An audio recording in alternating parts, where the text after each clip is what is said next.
Hello teachers, students and lovers of poetry. Welcome back to Reginald Bishoza Online Academy. Today, let us do the analysis of the poem Sunrise by Joan Mwaikusa. Joan Mwaikusa was a Tanzanian poet, lawyer, and an activist of human rights. He wrote this poem to create awareness on the issue of struggle for change against evils in the society. What are those evils that Joan Mwaikusa exposes in his poem? They include exploitation, humiliation, oppression, and discrimination. In his poem, Professor Joan Timothy Mwaikusa explores deeper the issue of unity and solidarity as the only tool and means towards attaining victory.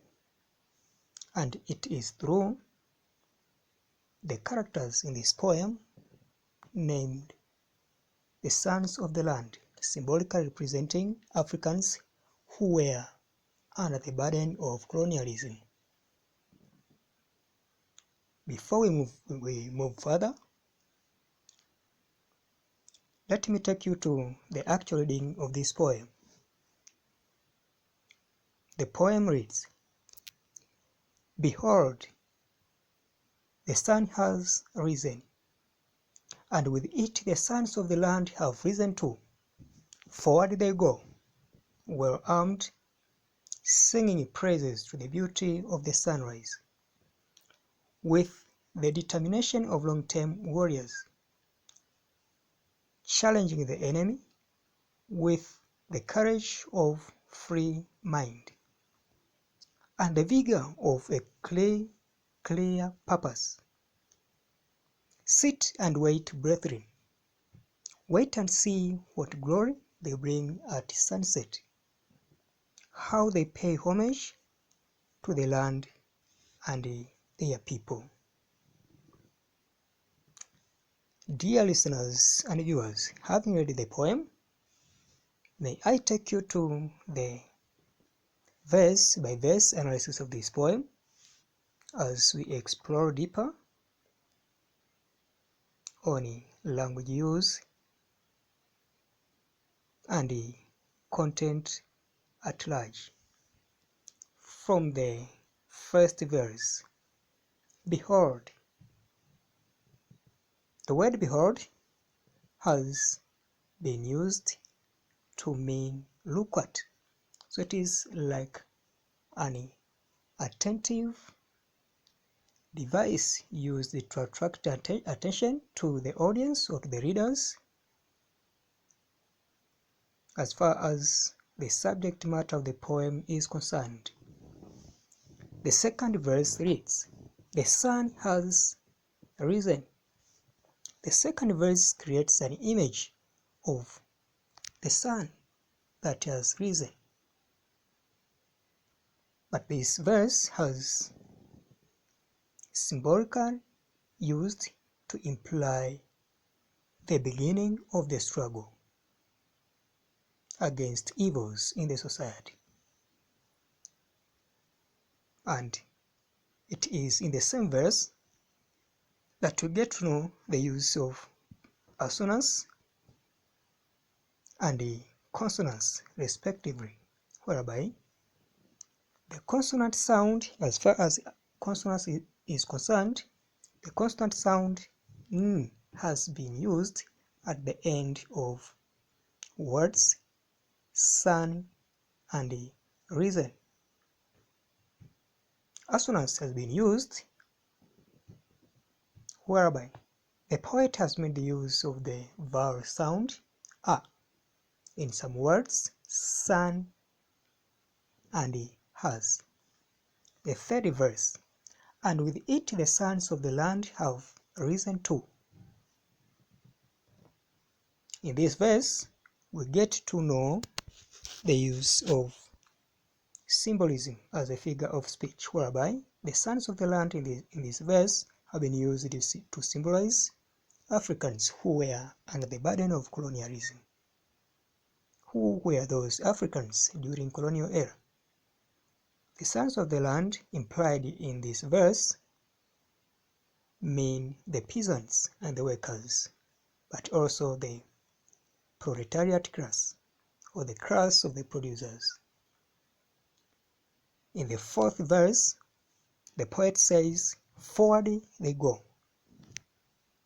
In this verse, we get to know the use of poetic license, whereby the poet seems to violate some grammatical rules for a particular intention. Instead of saying they go forward as a means of abiding by grammatical rules of SCV or CA arrangement, the poet has violated it mainly to put emphasis or to stress on the word forward, so as to encourage people in a poem to continue with a struggle or with fighting. In the next verse, the poet says, "well armed." This carries a theme of armed struggle. The sons of the land are ready to fight against their enemy. Why? They are tired of oppression, humiliation, exploitation, discrimination. Therefore, inevitably, they must wage a war of liberation against their enemy. Who is that enemy? He is a colonialist or an imperialist. In the following verse, the poet says, "singing praises to the beauty of the sunrise." The sons of the land are the ones in this poem who are singing praises to the beauty of the sunrise. To mean what? They are determined to fight. They are determined to get rid of colonialism and its evils. And it is in this verse that we get a figure of speech of imagery, because readers can imagine to hear some praises sung by the sons of the land to welcome and to praise the beauty of the sunrise. In the next verse, with the determination of long-term warriors. Why the poet has made the use of the phrase long-term warriors? Well, it means that the sons of the land, symbolically representing Africans, are determined to fight against evils of colonialism for a long time. The phrase long-term warriors has been used to imply in the distant future, to mean that the struggle will take a long time. Why? It is because the enemy, who is the colonialist, seems to be more powerful than them. The next verse, challenging the enemy. Who is the enemy in this poem? The enemy is the colonialist or an imperialist. So they are trying to challenge him so as to make sure that he must go away. The sons of the land, representing Africans, must attain freedom.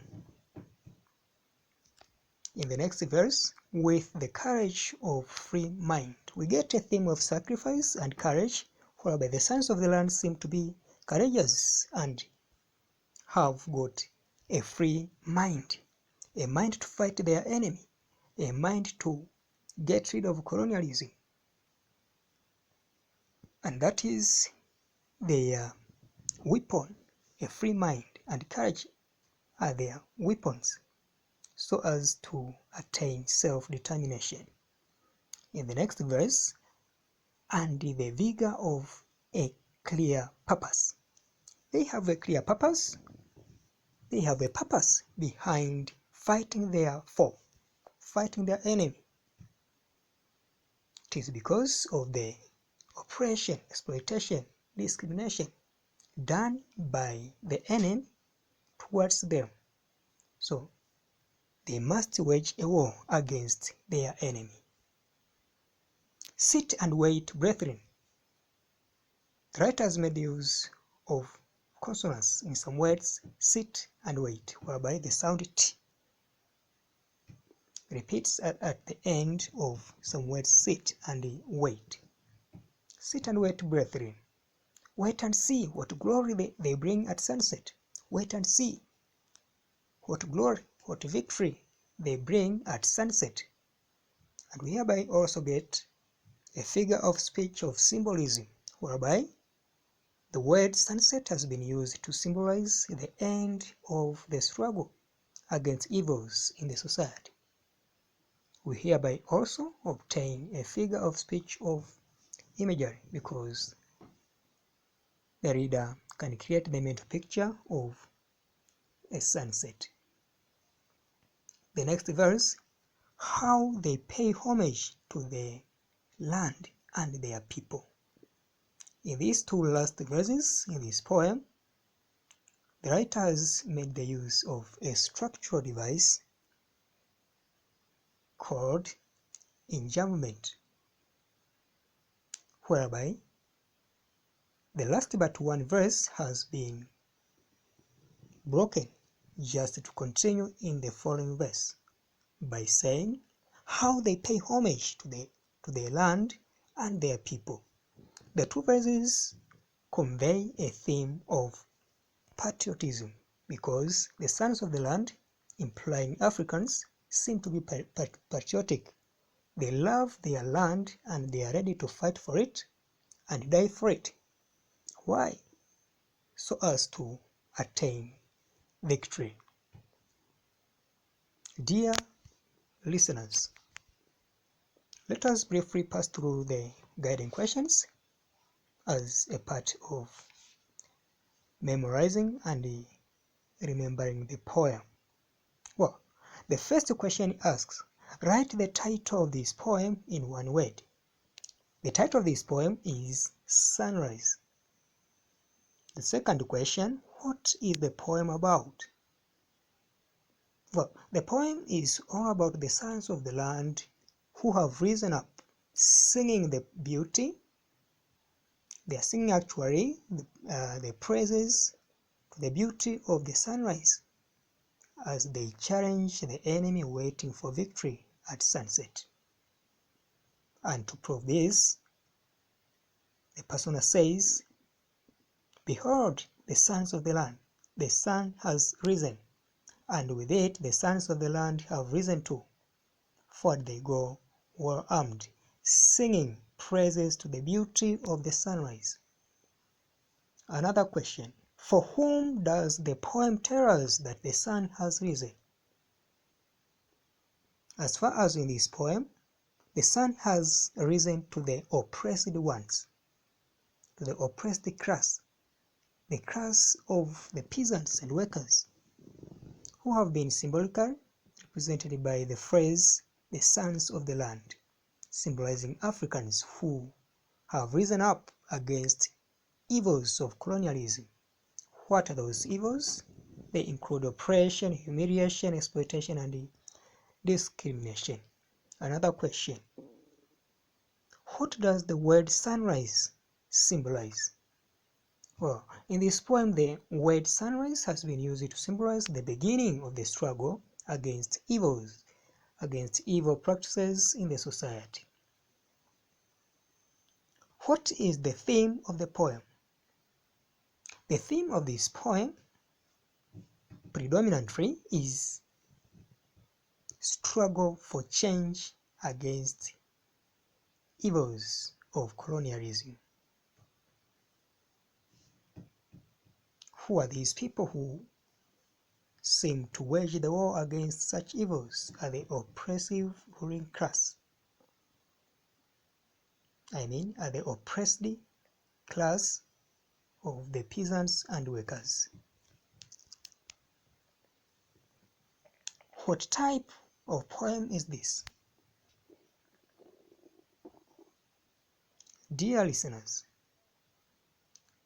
according to form,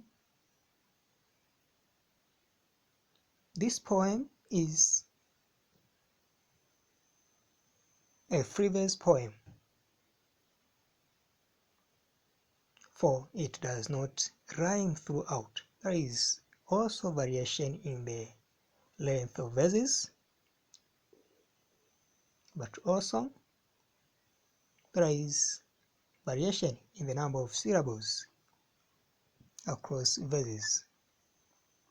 According to content, this poem is sonnet because it comprises of 14 verses with a free verse.